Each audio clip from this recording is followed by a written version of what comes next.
喂，其實頭先佢聽我講，頭先咧冇嘢嘅，咁咧佢話唔知咩阻住佢影車咁啊發脾氣咯。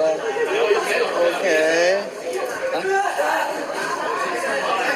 啱咧就有觀眾，有其他鐵路迷咧就話俾我聽頭先實情。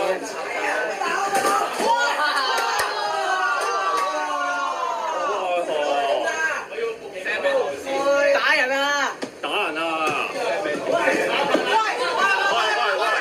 喂，做乜嘢啊？搞做乜嘢啊？有冇幫手？搞做乜嘢啊？走啦！喂，講佢落車啦，打人喎！打人！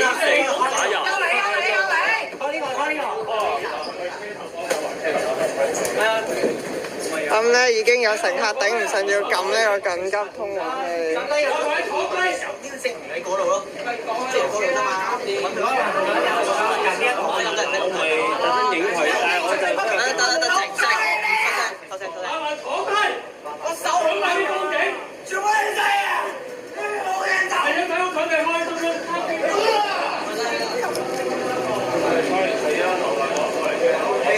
好，我哋過嚟呢邊呢個空曠啲嘅地方先，唔好行過去。OK， 咁我哋繼續直播。電話邊個㗎？你哋㗎？啲藍色電話係我嘅。哦，咁啊，即係黐喺度就準備錄，即係出面嗰邊嘅情況，係即係拍片去屯門。哦，之後揸咗去尖東站落車，行過去尖沙咀碼頭，即係整體都係有開放巴士嘅。今日呢個係整體呢個為超輕鬆嘅精華片段，包括屯馬線至卡華列車、HK1開放巴士，包括日間班次去黃大仙，同埋夜晚班次去旺角長華線。即係我會坐復古嘅熱狗同埋800車嘅開放巴士啊。OK， 理解。哇，咁你本身都係港鐵迷定係點啊？巴士迷同埋鐵路迷。攞埋個電話，我去嗰邊。我去嗰邊拍。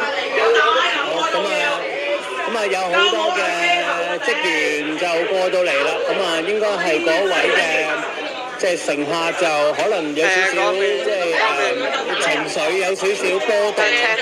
咁啊我冇事嘅。咁啊頭先佢都過嚟拍咗一下，即係佢都少少無差別咁樣咧，就即係我哋咧就被逼緊呢個動物大一啲嘅人士咧就即係拍打咁樣。咁啊我都俾佢拍咗一下嘅。